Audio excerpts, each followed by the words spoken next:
I thank you all for attending this function this evening, despite all the other SOS and other pressures which you have at this moment.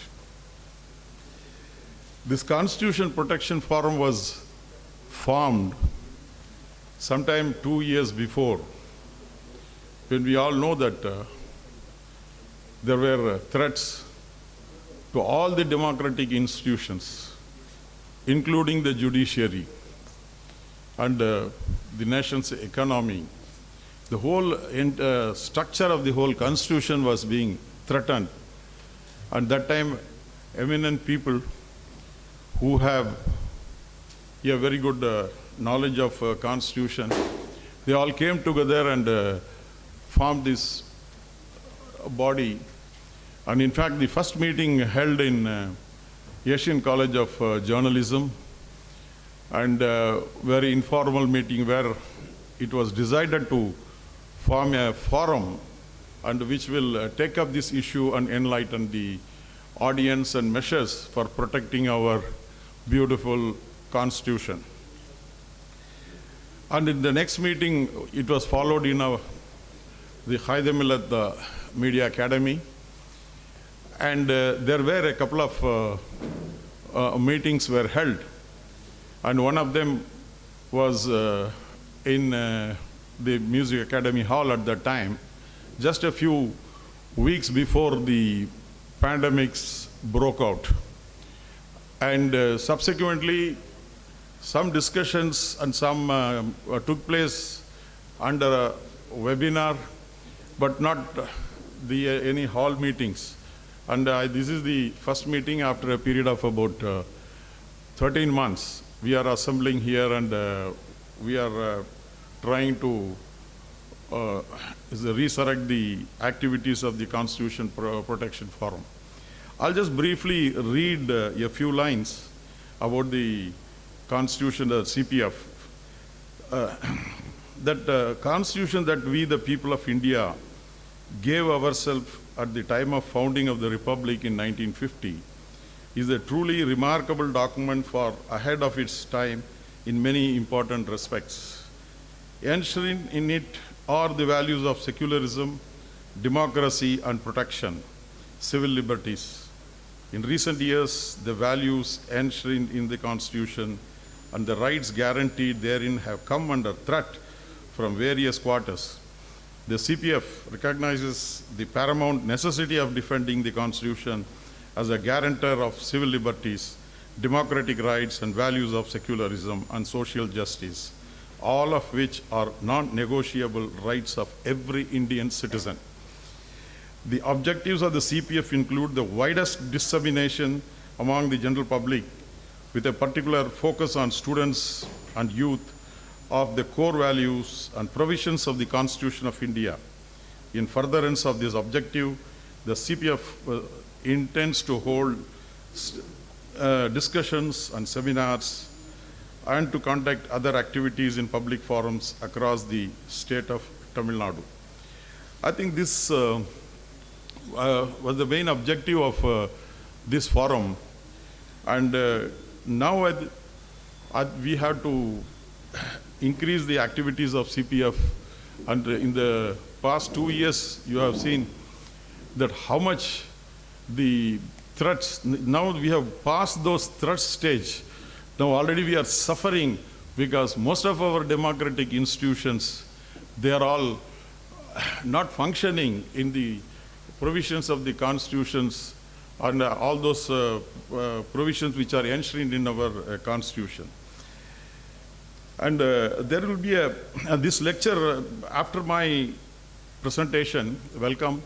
There will be Mr. Ram will give an introduction about Mr. Harsh Mandar, and there will be a small video presentation before Harsh gives his lecture on locking down the, pandemic, lockdown, the poor and India's moral center. COVID பெருந்தொற்று ஊரடங்கு ஏழைகளின் துயரம் இந்த தலைப்பில் அவர் இதற்கு பிறகு பேசுவார். And Harsh Mander, as you all know, that when any casualties takes place anywhere in the country, and that is lynching or any mob violence, and it was his team, Caravan-e-Mohabbat, the caravan of love, which is being called, and they were the first people, or one of the first people, to reach the spot and give them the care and give them the protection, whatever assistance they need, and also the rehabilitation for those, encouragement and rehabilitation for those affected people. And in fact, risking their life, their volunteers of Caravan were working all along. And in fact, he has to face the brunt of the government also, the fury of the government, for sole reason for helping the helpless, poor people, the victims of the present situation. And in fact, we, that is the trust with which I am associated, Qaid-e Millat Trust, since 5 years we have been giving awards for probity in public life and politics. And there were several people who have taken the award we have decided. And for the last year, and unanimously the committee, which comprised of Dr. Vasanthi Devi, Bishop Devasagayam, my friend Panir Selvam, and Professor Marx, human rights activist, and Dr. Musa Raza, the former IAS officer, Chief Secretary of former Gujarat, and he is the chairman of SIT now. All unanimously, the first name came into their mind was Harsh Mander and the Caravan-e-Mohabbat. And after a couple of months, the award was given in a hybrid function held in Delhi. And since then, we have been waiting to invite him for some lecture. Otherwise, we would have given him this award in a grand function, but because of the pandemics, we were not able to do so. And in a hybrid function, it was given to him at that time. It is basically, it's not going to help him, but it is only to encourage the movement and the other volunteers, and also to tell public, no, there are people. There is still, humanism is there in this country. And, this is one thing which we see across among all the problems we are facing, that there are people cutting across beyond the divisions of religion, caste, and race. And these people are there to help and protect our people and as well as our constitution. Therefore, it was our privilege. And also now I thank Harsh Mander for having accepted this invitation and to come down to Chennai and meet us and meet you all, this function. The ideals of the Constitution, as you all know, basically national unity, integrity, democratic and equitable society. See, one of the excellent constitution we have, there are several constitutions in democratic countries, we can name the European countries or even in the North American countries, or of course in Asia also. But nothing can be compared to the Constitution what our forefathers have left behind for us. Because no country has such a multifarious, such a large divisions in the society, different religions, different languages, different cultures, different races. And this Constitution caters to all their liberties and unity and integrity. And that is why this Constitution has to be protected at any cost, not only in the interest of our own country, but also in the interest of the world. And it should be a showpiece for many countries who are not following the democratic system. And now what has happened, this unity is, what is the essential things? Now, when the pandemics broke out, we have seen how much damage it has given to it has made to the people, and how callous the people in the government and who had the authority in handling the problems of these hapless, marginalized people. And if you look at it, and all those people, in fact, in every section, the people have suffered. And in fact, Harsh is the best person to tell us how much, because he is the man who was there on the spot. And people have suffered due to this.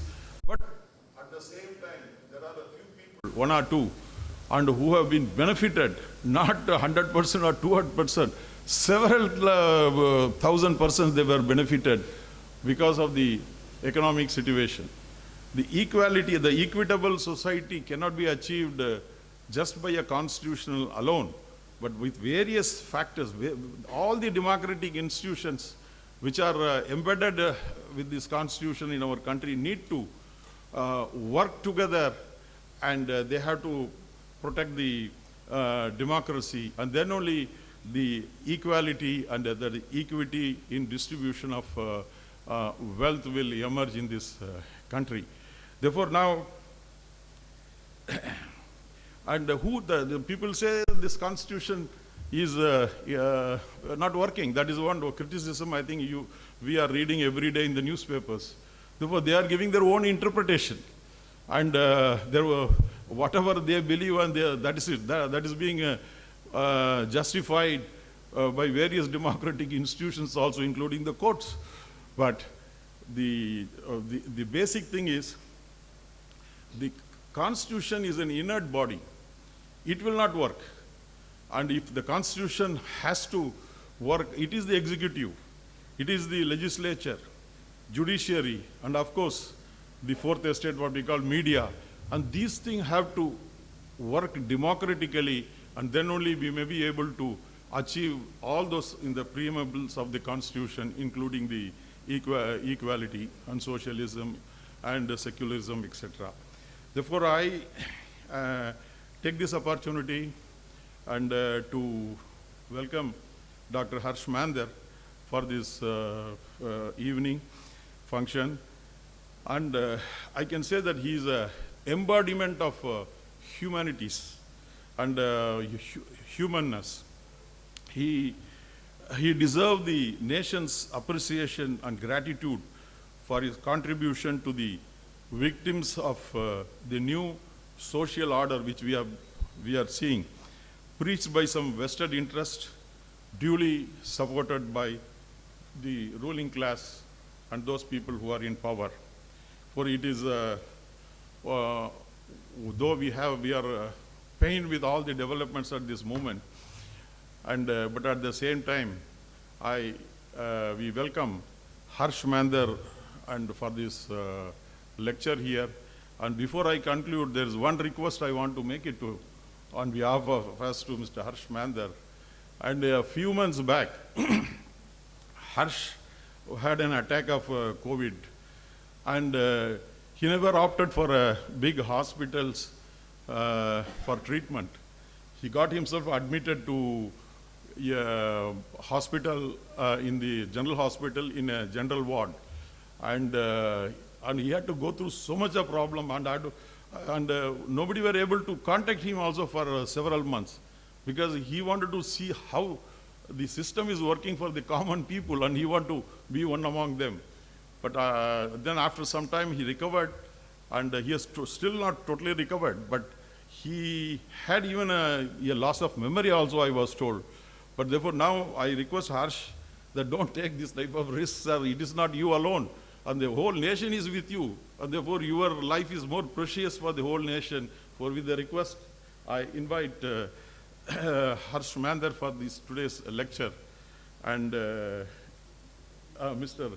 Ram will give an introduction more on Mr. Harsh Mander. Thank you.